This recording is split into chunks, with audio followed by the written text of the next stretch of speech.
What's going on, everybody? I'm not really going to do a warning this episode, just because if you've been watching this long, you know how the fuck we are.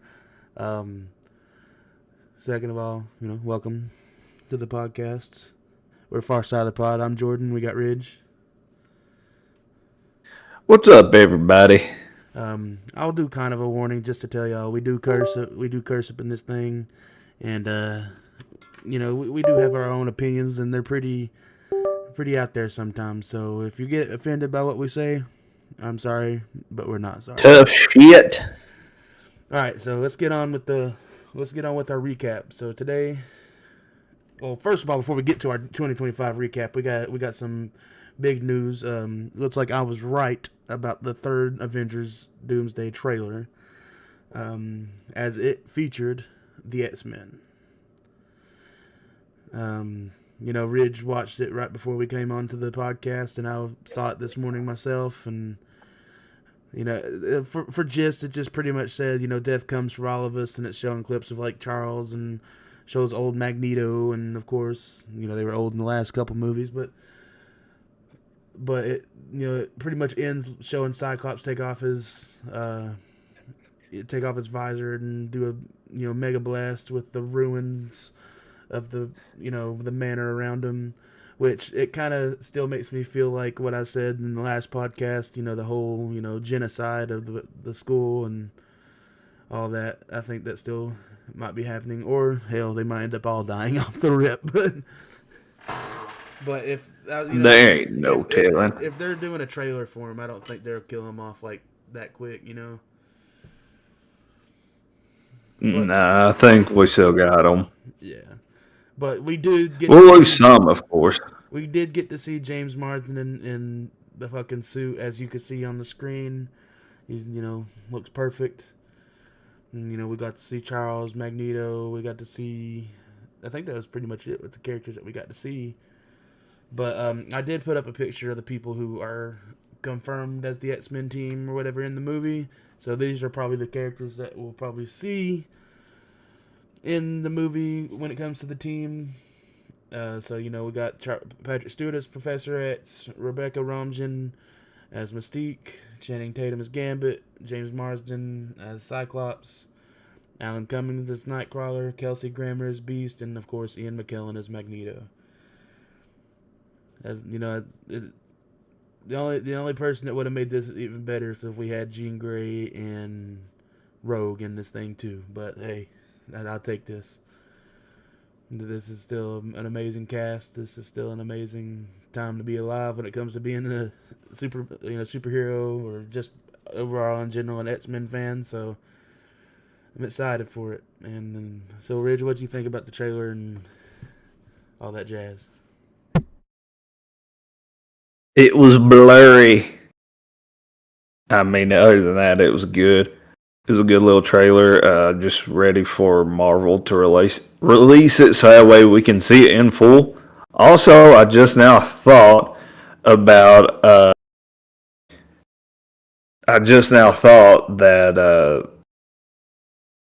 I hope we don't get hit with a copyright strike from Disney or Marvel for posting that photo. Yeah, just now thought about that. Well, I doubt it, but hey, you never know. We are small.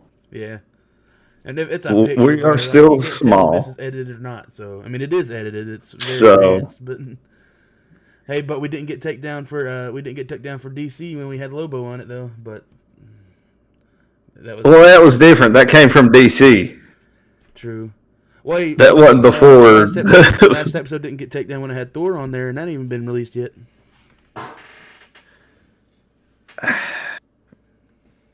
Who knows? Maybe we just fly underneath the radar since we're not that large of a podcast right now. So probably. We probably fly so low, like not that many people's going to see this shit. Either that. What's it matter? Let them work with us. Question mark. I doubt that. Yeah, if anything, their laser beam from their sniping point is too far from us, Still, they can't really fully tell us take it down because they get us in our sights, but they can't see that little laser points. They're like, damn it, they're too far. The next thing you know, you just hear me into the table. It's like, oh well, this podcast is starting off strong. They found him. Yeah. But no, I'm excited for this. Like I say plenty of times, X-Men is my favorite thing about superheroes, period. And, getting to see my two favorite X-Men besides Rogue. So, two of the top three favorite X-Men in the movie with Gambit and Cyclops. And, of course, getting to see everybody coming back as their legendary characters. It's just so exciting. But, you got anything else to say about the X-Men, then? Nope.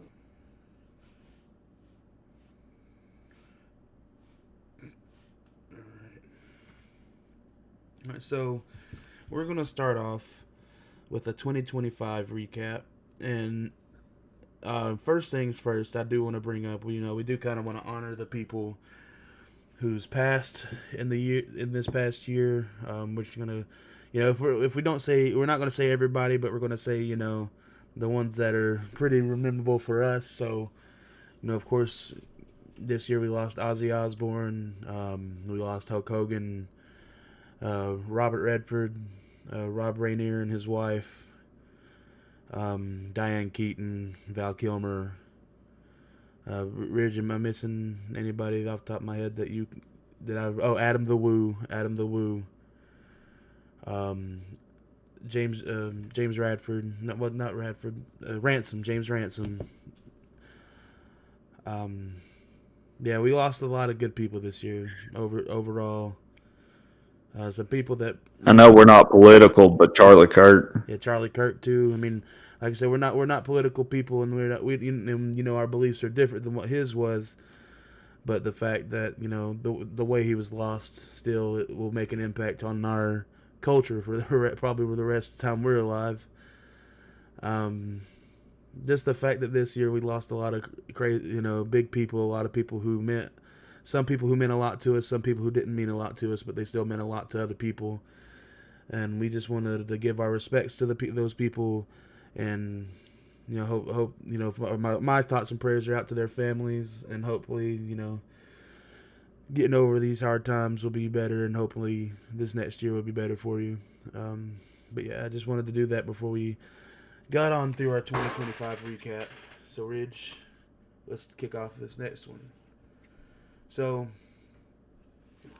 the first 2025 moment that we want to bring up this year is what football moment of the year, or what thing in football happened that you will always remember. What was the biggest moment that was for you this year? I'll kick off, and I'll say I think the rise of Vanderbilt football. Though the rise really started last year, but just to see the thing that Vandy did this year, what they went like 11-2, 10-2, or something like that, and like 10-2, I think. And the fact, though Pavia has put a sour taste in some people's mouth by his the way he acts, the man went out there and he brought a culture to Vanderbilt football that I've never seen in my life. And the fact that Vanderbilt is now a contender, the fact that Vanderbilt is now getting these 5-star quarterbacks and everything, it's always awesome to see the rise of a culture, or the rise of a new powerhouse in football. And I feel like Vanderbilt will probably be here to stay for a little bit. So I hope so. That's my biggest moment of the year for football. Ridge, you go ahead and start with yours, man.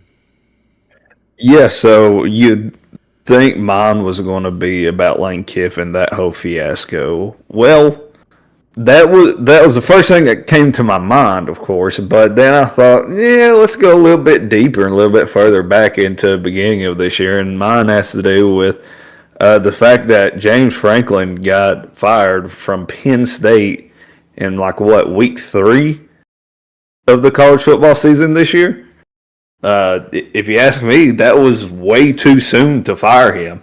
And the fact being, too, that Penn State didn't know who their head coach was till late in the year after everything was all said and done. I mean, they passed up so many names or couldn't get in certain names.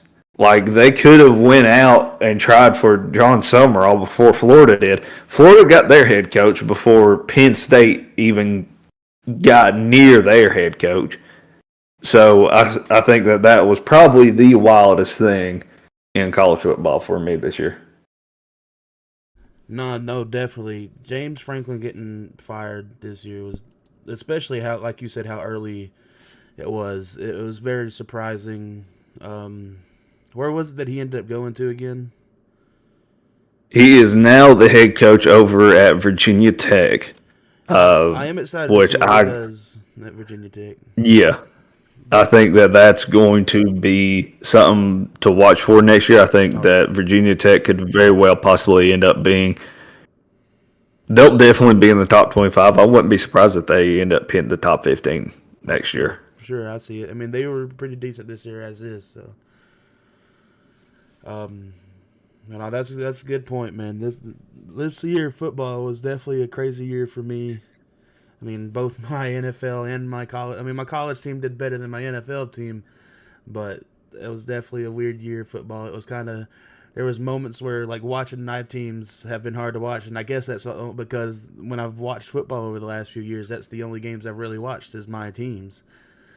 So it's weird, like, actually watching other games this year and just forgetting how good everybody else is. I'm not saying compared to us, Yeah, but it's just like, man, it's like we you get so used to it. In college football, you can't wean out anybody no more.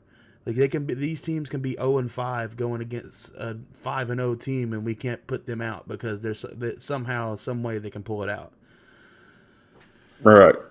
I mean, that's even at the NFL level too. I mean, you could have a team that, before their year begun, for example, the New England Patriots, they started out, or last year they was 4-13, and now this year they're in the playoffs.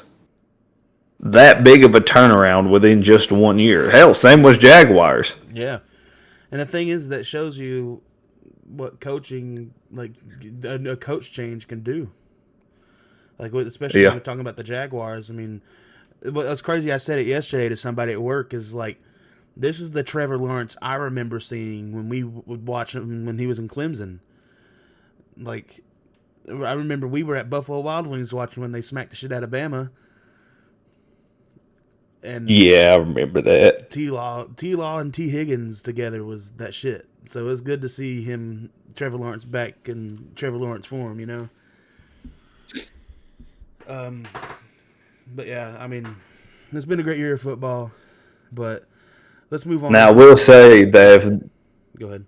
I will say real quick, if the Jacksonville Jaguars make the Super Bowl, there's going to be a great fucking meme being brought back up of whenever their head coach said Duval. Oh. You remember that video? Yep. Sure do. That'll be brought back up, and that'll be funny. And it would suck that they would win the Super Bowl, because the only thing that would make it suck is because why can't I think of his name? Travis Hunter has been injured since like the middle of the season, so it's like, bruh. Imagine how much better they could be playing if they had him. Yeah. I mean, they're already playing good, but like, imagine if they had him on the field too. Yeah, it'd be different for sure. But I mean, on the bright side, dude still managed to get paid for this year. Yeah. Him and Trevor Lawrence doing that commercial together. Yeah. All right, man. So on to next of our favorites or best moments of the 2025. We're going to go on with our biggest song, or our favorite song of the year. And I'll go off with mine. And I'm going to say my favorite song of the year was Dying to Love by Bad Omens. I don't know what it is about the song, man. It's just so haunting. It's so, like, methodical and mesmerizing. And I think the breakdown in it is short and sweet. And, Noah Sebastian from Bad Omens has one of the best voices out there right now, in my opinion. And just the song has been on repeat for the whole year for me. Well, ever since it came out a few weeks, well, not weeks, a few months ago. Um, but it's such an amazing song, and yeah, it's rightfully it. Bridge, go ahead with yours. Yeah, so I'll just go ahead and say before I even say mine that there were a lot of good songs that came out this year. For sure. For sure. Some that stood out more so than others. Like the one that I originally was going to pick was the song by Aerosmith and Youngblood. Yeah. Sorry, I just about lost my train of thought. And that was My Only Angel. But for me, it turned out to be a demo from Danny Ward that's so far as I know, it's only out on YouTube, and it's called "I Run to You."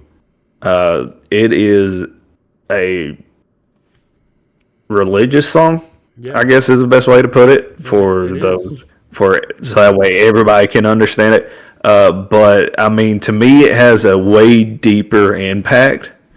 Just because of the simple fact of growing up since 2008, finding Asking Alexandria on Pandora and listening to their hard stuff, and then growing up listening to Asking Alexandria, learning the backstories behind Danny, and seeing how far he's come from whenever he first was popping off back in 08 to where he's at now. It's just been an incredible ride, and it's just been, getting to watch the growth of super powerful. Like you said, getting to watch the growth of him coming from, Stand Up and Scream and all those albums, and the Death of Me, and like stuff like that. Then whenever he left the group and came back, and whenever they did their self-name album, it was almost like they rebranded themselves. And if any of y'all knows us, y'all know that the self-name Asking Alexandria album was really big for us. I mean, hell, even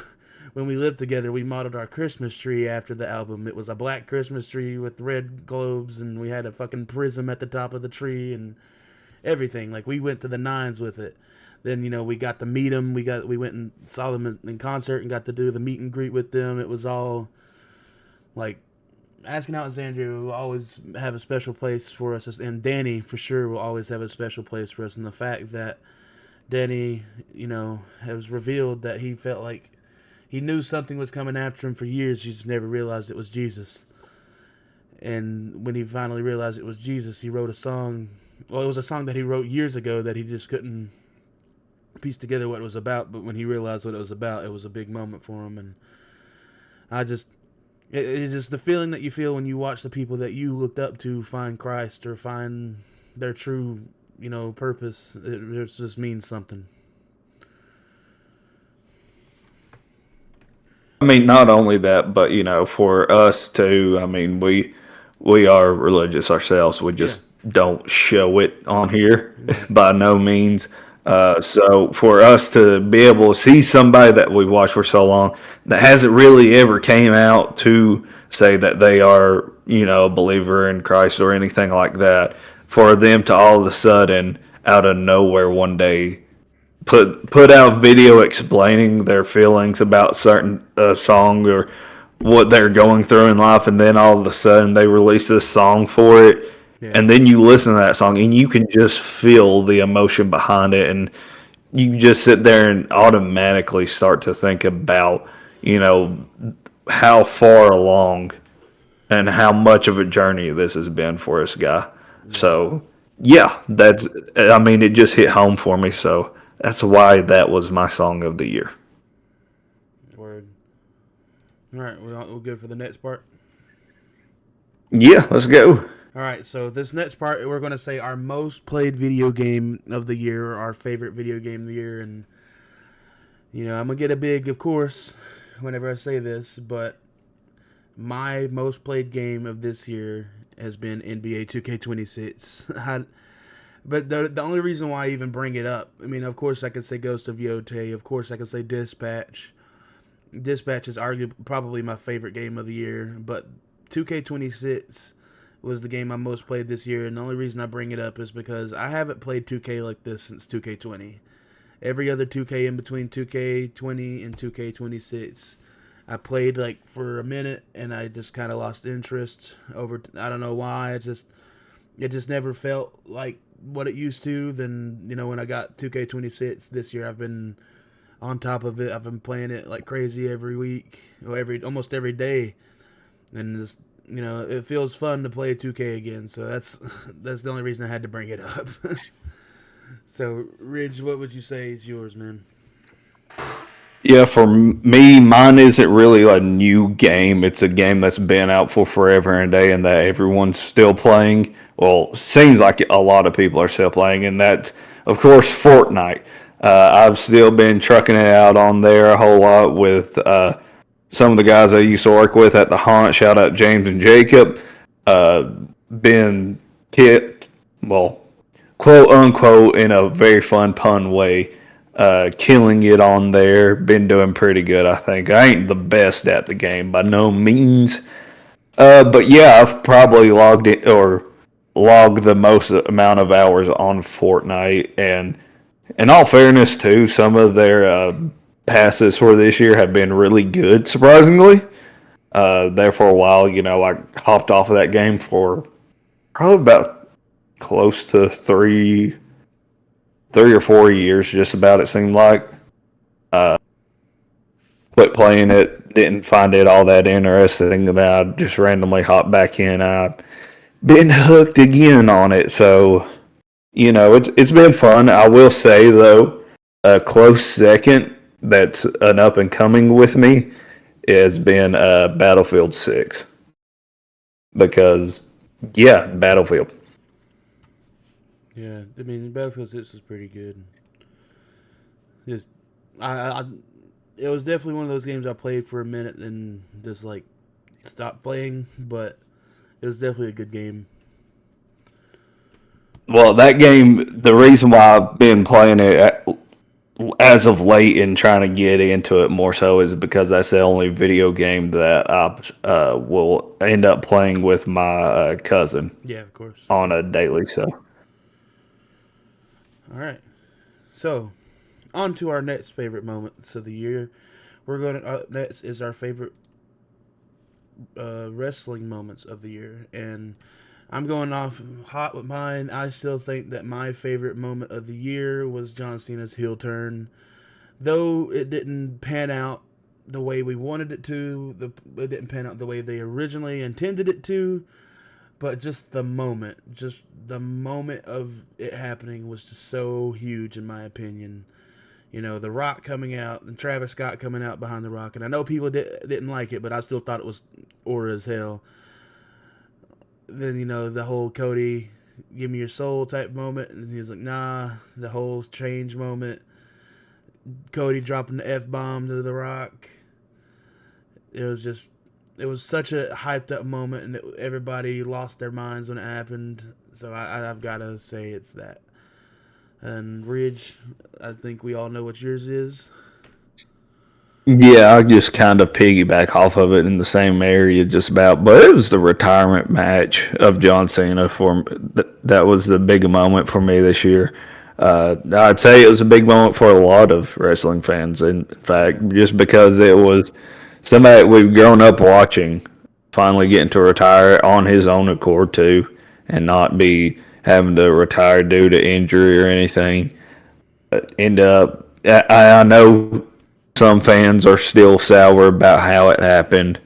Whatever, get the fuck over it. We've been away from that match for a hot minute now, so you can grow a pair and move along. But yeah, it was definitely just an emotional part of the year in wrestling.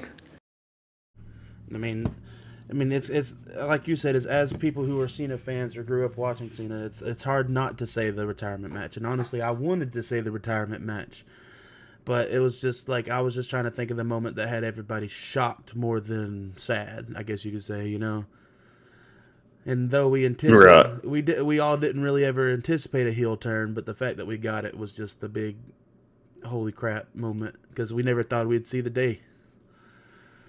But That's true. on to our next and final part of our favorite moments of the year. We're going to our favorite top 3 movies for each of us. So I'll start off with mine. And my 3 favorite. Oh, no. My bad. First of all, we're doing our most I was about to say, I thought we. our most disappointing movies of the year. Not really saying if we hated it, not really saying if we disliked it. It's just movies that disappointed us this year. And Ridge, you said yours was Captain America: Brave New World. Can you explain to us why? Yeah, I mean, that just. Okay, so to me, that's. The movie was okay of a movie, but just the focus is on how it all had to build up to the Red Hulk or Thunderbolt Ross, whatever you want to say. That just, I don't know, it just didn't work for me. For a Captain America movie, I wasn't expecting Thunderbolt Ross to be the bad guy, right? I wasn't like if I'm wanting to see Thunderbolt Ross, I'm wanting to see him go up against the normal Hulk. Right. Because that's been something I've been dying to see since day fucking one. And we're still not there. Hopefully, at some point, it'd be nice that at least that Secret Wars we somehow get those two squaring off against each other for some fucking reason or another. But I don't know, it fell flat for me. I feel like the story for Captain America: Brave New World should have been what we've seen for the Falcon and Winter Soldier show. Yeah, I agree with that. That'd been cool. They should have just taken that show and just turned it into that movie. Yeah. And that would work 10 times better. That, and also another thing that throws me off a little bit was the way they threw in a little bit of a political side on how we was going to go to war with what, Asia or something like that, or Japan. Japan, yeah. Like why it didn't settle right with me on how they chose certain things. Right. And just like I said, compare that to what they did for Falcon and Winter Soldier. Right.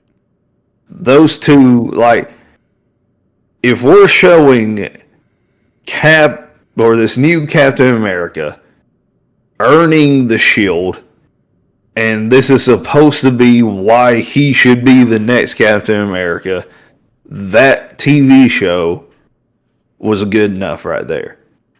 For sure. I don't think Brave New World did it for me.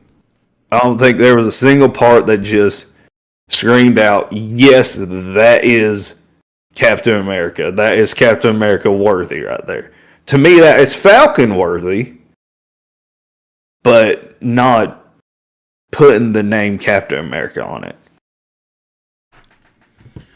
I definitely agree. I do think that. I mean, there was parts where some things fell flat. I mean, I'm somebody who personally liked the movie more than you did, but I definitely agree with you that the story on Falcon Winter Soldier probably would have been a better movie. So yeah. So that and how they end up defeating the Red Hulk. Oh yeah, for sure. I mean, it was cool. It was cool to see. It was cool to see Betty Ross though. It was cool to see Liv Tyler come back as her character. That was a big moment. Sure, that was cool, but again, this is something that if you're going to have Thaddeus Ross, Thunderbolt Ross, whatever you want to call the Red Hulk, you got to just give me him versus the Hulk somehow. Right. And especially if you're going to include his daughter. I feel like it makes sense to throw Bruce Banner back into this for some reason. Another thing that does it, like, I don't understand is why where's Zemo? Like, why has Zemo been brought back up? That kind of makes me mad too. Yep. Again, it just certain things just didn't sit right with me on that. Yeah. So, I'm not going to speak much on it, but my least favorite movie of the year and the most disappointing of the movie, and not saying it's ultimately bad, it's just how disappointing it was to me, and that was Karate Kid Legends. You know, we got the ending of Cobra Kai this year, which was great. But then we were getting, we were getting told that we were getting a Karate Kid movie that was going to have Jackie Chan and Ralph Macchio in it. And then the fact that we were getting the mixture of those two, different Karate Kid movies was so big. It was so huge for me. It grew up going up being such a big fan of the Karate Kid movies that I am. But the fact that, Ralph Macchio was only in the movie for not even 20 minutes. Then whenever we got to like the final fights of the movie, that they were like, you could see all the fights within 10 minutes. And that's literally what happened. That's literally what it felt like. Is like, oh, it's like punch, punch. Oh, he won this match. Oh, punch, punch. He won this match. Oh, punch, punch. He won this match. Then the big final fight was not even 5 minutes long, and like they had the potential to have a phenomenal movie. I mean, if we had more emotion behind Han, if we had more, emotion behind Raph, if we had more potential behind the main character, and the subplot of the movie was honestly better than the main plot of the movie. And that was like the guy who works at the pizzeria, the girl that he eventually falls in love with, used to be a boxer, gets tied into, the mob pretty much, and he owes them money, and they jump him. He saves him, teaches him how to do, mix in kung fu and karate with his boxing so he can be faster with his movements. And the guy almost ends up getting killed because he ends up getting, done dirty in the boxing match, and he kind of has the flashbacks of it happening to his brother, his brother got killed because of some dumbass. And it's like, but the fact, like, the story had the greatness to it, but it's like the action scenes were like so lackluster, and it's like, come on, man, this is Karate Kid. We're supposed to have, the fighting was good, but they just was so quick. And the fact that we didn't get no, like, mentioning of Jaden Smith's character. Like, I get if Jaden Smith's not going to be in it, that's fine, but we don't even get a mention of him. Like, come on, man. Like, it just, I don't know. This is like, I had such high hopes for it, being a Karate Kid fan, and it was just so quick. Like, literally, I remember being in the movie theater and we're like, man, this is going fast. Like, literally saying that to myself as I was watching it. It is. That's never a good thing. Yeah. Like that's why I was like so baffled, because I, like, when it got to the final fight, I literally like looked off to the side and was like, Jesus, dude, what? But anyways, let's get off the negative side of movies this year and let's get to the positive side of movies this year. And I'll start off with my top three.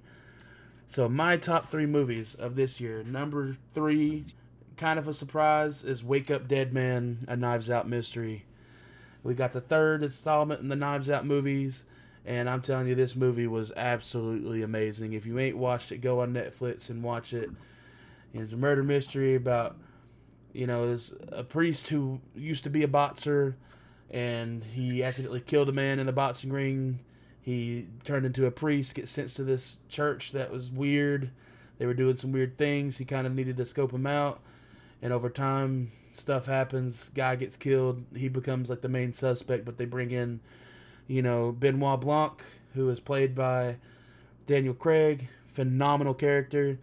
And it's like, got a bunch of religious undertones because, it does take place in a church. But it has a phenomenal cast as always. Kerry Washington, Jeremy Renner, Casey Spain, Glenn Close, the guy who plays Thanos. I can't think of his name off the top of my head for no reason. I don't know why. That plays who? The guy that plays Thanos. Oh, I thought you said Janos. No. Hold on, I'm trying to think of the name now because we're gonna be bad if we don't know. Josh Brolin. Yep. Josh. You know what's bad? I wanted to say John. Yeah, I almost said John too. But also Mila Kunis is in the movie as well, so it's like a crazy cast. And I'm telling y'all, if you like murder mysteries, if you like the subpar Christian undertone stories, it's a great story. Like, it's an awesome movie. Number 2, and y'all can call it recency biased, but it's not recency biased, I swear. And that's Avatar: Fire and Ash. Avatar: Fire and Ash was an absolute banger of a movie. Also, we all know that Avatar has some of the best visuals you'd ever see in a movie, and yeah, it's a 3 hour and 17-minute long movie, but man, it didn't feel like it was that long. The story constantly kept up. The villain, the commander that turns into a Na'vi in the second movie, he is a badass dude. He is a phenomenal character. In the story with Spider, it's just a beautiful movie. If you ain't watched it yet, go watch it, or just wait till it comes out on Disney Plus. Either way, it's worth the hype in my opinion. And honestly, I can see them doing another movie. I know they said that they will see how this movie goes, but with how this movie ended, I could definitely see them doing another one. And of course, in my number one, it's no surprise to any, and it's Sinners. Sinners is, it's already been named the most cultural significant movie of the year. It's, some of the best action in a movie for me. It's got the best story of the year for me. It's got the best villain of the year for me. It's the music, the acting, the cast, the cinematography. Everything about this movie is a 10 to me. This movie will forever be in my top 5 movies of all time. It's just such an amazing movie, man. I have to give it to my number one spot.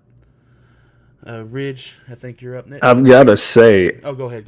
I've got to say, I was not expecting Avatar to be on yours.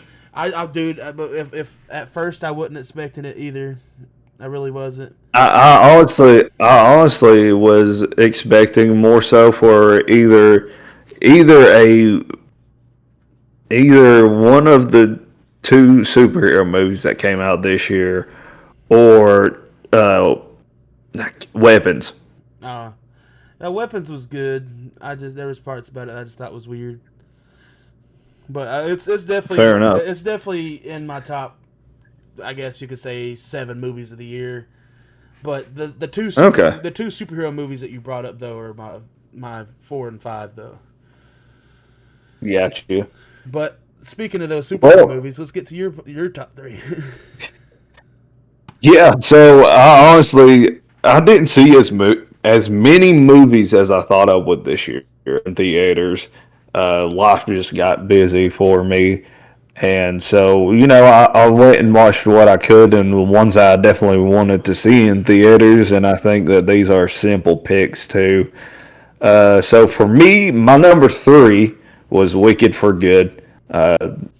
Obviously a huge fan of those movies, and it obviously was an absolute banger of a movie. Didn't have as much emotional ties like the first one did for me. Right. Definitely got me choked up a little bit, but nothing compared to the first one. So that it came in at number 3, and my number 2 is Fantastic Four: First Steps. Again, it was a great fucking movie. Great to finally see a great portrayal of Galactus. I look forward to watching it again. I might do that either tonight or sometime wherever I'm off this I about said 4th of July season. This New Year holiday that we have, because I'm going to have the weekend off and not have anything big going on, and I don't go out on New Year's Eve or New Year's Day, so I might just stay at home and break in that new TV with a good movie. And Fantastic Four is one of those good movies to break in a TV with. Also, another great one, and my number 1 pick for this year was Superman. Superman was just a phenomenal superhero movie overall. Definitely one that at certain points too will get you choked up. And whenever a superhero movie can touch your emotional side and make you feel some sort of emotion towards that character or towards something or a certain piece of dialogue that's being said, it just makes that movie that much more enjoyable to me. So to me, my number 1 was Superman. Bro, honestly, Superman was definitely more than what any of us could have anticipated it to be. Like you said, it touched on such an emotional side that it just felt amazing seeing it in a superhero film, and words cannot even express on how Superman made me feel. And Superman's never really been my favorite superhero, but that movie definitely made me more of a fan of him than I have been. And like you said, the dialogue, everything about it was just great. And it makes me look forward to what all else is about to come from this new DCU. Yeah, for sure. It makes me actually want to watch DCU or the DC universe. Because they're at the end of the old DC universe. There was like Aquaman 2 that came out. I had no interest at all in watching those movies when they would come out, just because Aquaman 2 was good though. I will say I don't care what anybody says. Aquaman 2 was good. Right, and that's the thing, is that there were some people that actually enjoyed it, but to me, I lost my taste in the DCEU. I don't blame you. And I just never tuned into any of the movies heading out. I mean, I didn't watch that, didn't watch Black Adam. There were a few things that came out that some people would say were good. Didn't watch Blue Beetle, didn't watch The Flash. Didn't watch a lot of stuff because I was tuned out. You kind of need to watch Blue Beetle because he's going to be a part of the DCU. It's the same actor. Now listen, I understand your standpoint on that, but I'm going to take the approach of the new average fan to the DCU and go off of what James Gunn told us, that we don't have to go back and watch certain things to understand what's going on now. I'll give you that. But, hey man, solid list from the both of us. This, like I said, there's a great year for movies. Definitely excited to see what next year holds for us. And yeah. We'll get into that in our next episode. So the last thing that we want to bring up before we sign off for the year is we want to talk about what our goals for this next year are. And Ridge, I'll let you say what your goals are before I say mine. Yeah, I got 3 of them just right off the top of my head. I mean, I know this was a short video, guys, so we apologize if you were expecting us to go for a lot longer. That, or probably some of y'all are celebrating that we finally got y'all in a short episode to listen to. But to me, for my New Year's resolutions going into 2026, the goals that I have in place for Farside as a podcast is, number 1, I would like for at least by the end of 2026 for us to hit 100 subs. I think we said that we were going to surpass that in 2025, and we did not. So I'm setting the bar really, really low for us and just say, hey, let's hit 100 by the end of 2026. For sure. I think that's a fair enough call. I mean, I think we got overly excited whenever we seen our first little bit of a spike at our very beginning.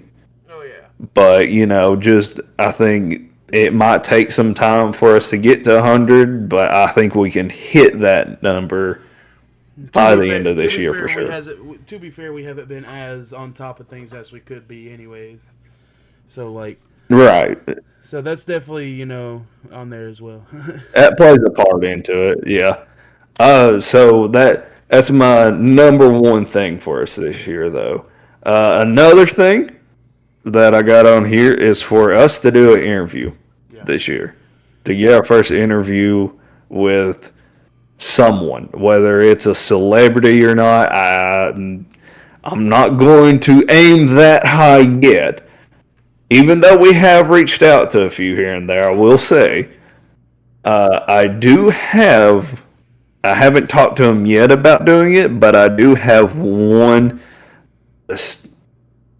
set of people or persons, or just a person, I ain't going to tell y'all exactly who I have set up yet, that I'm going to talk to about trying to do an interview with, just because they're going into a big year this year, and you know, I think it'll be fun to at least get them on for an interview. But doing an interview this And year like with someone, and what we mean by what he means by interview is, yeah, we have videos where we're asking a couple questions to people, but we're meaning like an actual, not like super long interview, but at least at least a few more minutes longer, actual sit down interview type of thing. uh, um, more so, what I mean by that too is more so just having someone, whether it's a owner to a store or something, that we get to sit Yeah, down on the Discord or in a live video, just whatever, where we get to sit down and do an interview instead of it being a little 2 minute video from a convention yeah, with some random person.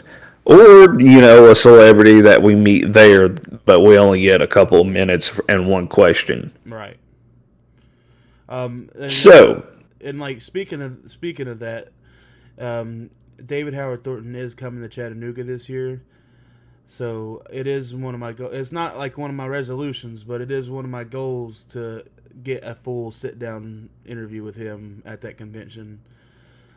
So and I know the guys who, a couple of guys that we became friends with through the convention scene.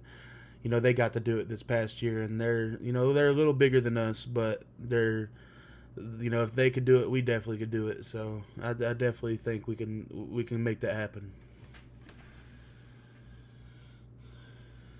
that works for me. All right.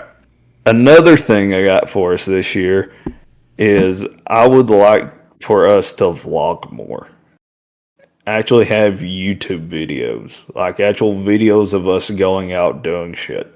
So whether that's us eventually going out to play some miniature golf, because all of us want to try out that new Scooby Doo miniature golf that's up there in Pigeon Forge right now. And So I'd like to play. I was gonna vlog the Metallica concert, but I got hurt, and it would have just made everything more difficult.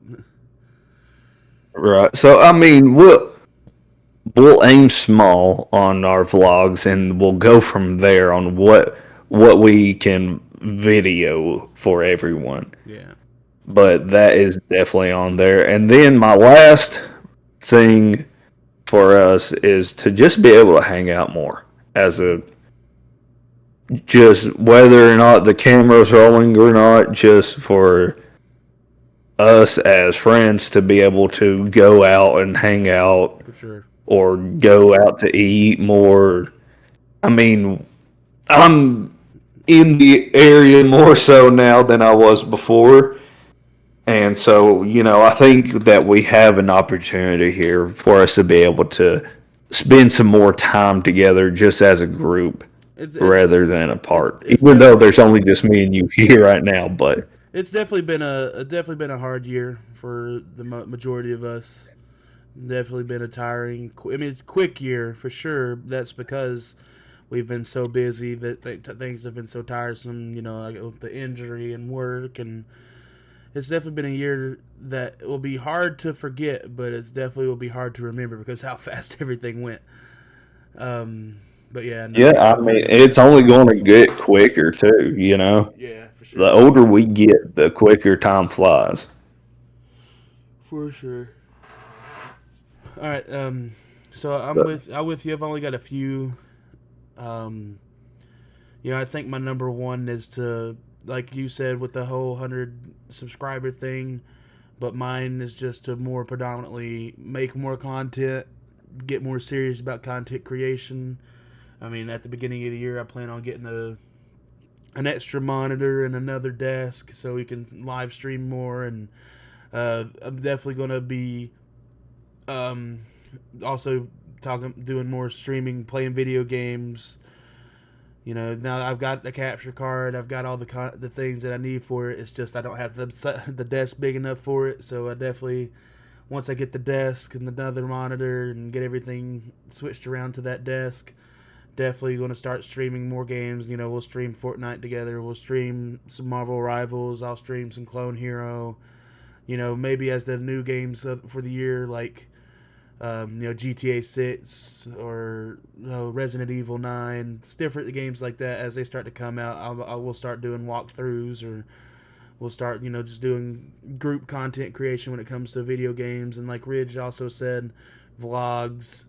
When we start going to these conventions, I feel like instead of just doing the interviews and the walkthrough and everything, we could also have somebody else be recording a vlog and showing how our days and how our trips to these conventions go. Because sometimes we're driving a state or two from. So definitely, like, because last year when me and Caleb went to Horror Hound for the first time, we went to a really insanely cool retro arcade, and that would have been really cool, something to vlog about. And when we went and hung out with Horror Green Book in Kentucky a couple months ago, that would have been really cool to vlog about. Just we definitely missed opportunities on vlogging this year, but I think us being more cautious about it and actually doing it this year will bring, I think, better numbers to us, and just move with the masses per se, I guess you could say. Less cautious. Yeah, less cautious. My second of the year, I think, like, also, honestly, all my resolutions are pretty much the same. I think, getting more interviews, like doing an actual interview, an actual sit-down interview, hopefully, do collab with somebody big, or someone at least bigger than us, or even a store from around us, have just be like partnership with them, even if it's like the Scream Chamber doing their events and letting us come there and do something there. Whether I know they won't let us in the house because they keep change it up and they want to keep it a surprise, but even if it's just going there and getting to interview them about the haunt and like just different things like that, like getting more into community. I think that's a big part of my thing too. Is I want to get more into the community of things. We have a great community around us, and we don't really show that, and not a lot of people know about it. And I feel like being able to show our great community around, like maybe possibly get an interview with the owner of Athens Movie Palace, seeing how how it started for them and what their vision for their future is, or talk about our football teams that are around us, the Boys of the Fall. Kenny Chesney made a fucking song about high school football in Southeast Tennessee, so it's like that'd be cool. This stuff like that would be really awesome, and I'm excited for this year. I feel like this next year will be really good for us, especially if we put our minds to it. Like, when we didn't really do it like that this year, but I feel like if we really put our minds to it this year, it'll be a great year for us. But honestly, I don't have anything else to say about resolutions. The main thing I really hope for all of us this year is I just hope that we all, I hope we all just find a good spot, whether it's you finding religion, you finding love, you finding peace in something, you finding resolution for something that you couldn't get over once before, financially, medically, anything that you're going through. I hope everything goes well for you this year, and I hope everything changes for y'all this year. And I just hope this next year will be a good one for all of us. I definitely think we all need it.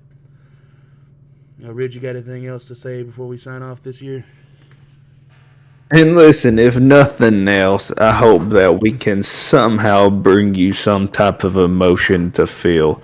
I mean, for all we know, you could just want to feel an emotion. And hey, maybe you need to get pissed off at a group or something and be a little bit tangent towards us, and we'll take that. I mean, I'll take any type of emotion that we can get from you. That's a part of it. That's a part of the game, is just be able to draw out an emotion from you, be able to connect with you some way, shape, or form. Because at the end of the day, that's what we're here for. We're here to connect with others. We're here to either bring a smile to your face, make you laugh, make you cry, make you want to shit yourself, make you pissed off, make you want to go out and start a fight with somebody, something. We want that emotion from you. And we just look forward to whatever this next year brings. And from episode 50 on, it's hard to believe that we've got, or that we're going into our second calendar year with this, and we're also coming up on here within less than a year, our 2 years of doing this podcast, and we're still here somehow as a podcast. Not saying, living wise. I mean, of course we're here living wise, but somehow, some way, we still have this content up on YouTube for now, and we'll see going forward. I imagine that we'll make changes here and there. Hopefully, not a lot of massive changes that makes people think, oh, they have changed in not a good way, But any change that we have it planned out. We have reason behind our changes. And if it's a massive change, we'll explain it to you guys on why we've made that change. So, for this coming up year, we look to be able to vlog more. We look to be able to just do more. And the reason why we look to do more is so that way we can grow our YouTube channel out more and be able to grow our podcast more and be able to reach more people. And just be able to go out and have more fun. Yeah. So, just, looking forward to it. Looking forward to all the shenanigans that we're going to get into. And I hope that, eventually we'll be able to run into some people that watch our shows or that listen to our shows and be able to run some shenanigans with them as well. But with all that being said, Slater, do you have anything else? Nope, I think I'm done for the year, man. Alrighty, well, guys, it's been a fun year. It's been a fun episode. We look forward to seeing you guys next year, and we also look forward to seeing y'all next Sunday. We'll probably be back at our normal hours of operation for our 50th episode of our channel. Don't know at all that we're going to be talking about then. Don't know how we're going to even be bringing that one to you. For all I know, we could just all meet up at one spot and just do it all off of one microphone. Yeah. I doubt it, but never know. Big shenanigans. That's the mindset. Either way, but guys, either way it'll be a good episode. Either way, we got something amazing cooked up, even though we don't have anything fully cooked up right now. We'll have something great cooked up, even if it's last second. Yeah. But with that being said, guys, make sure that you smash the like button. Make sure that you share us out to your friends and family. Make sure that you share us to your coworkers, to anyone that's around you. I don't care if it's someone that's just a random person at Walmart. Grab their phone, log, or get into their YouTube. Find us on their forum. Subscribe to us on their forum. If you're not subscribed, go ahead and hit that subscribe button as well. You ain't got to turn on the notifications bell with us to be notified whenever we do a video. Just as long as you're subscribed and as long as you view us every now and then, that's all that matters, guys. But other than that, that's all I got for us today. And we'll see you next year. See you next year, guys. Peace.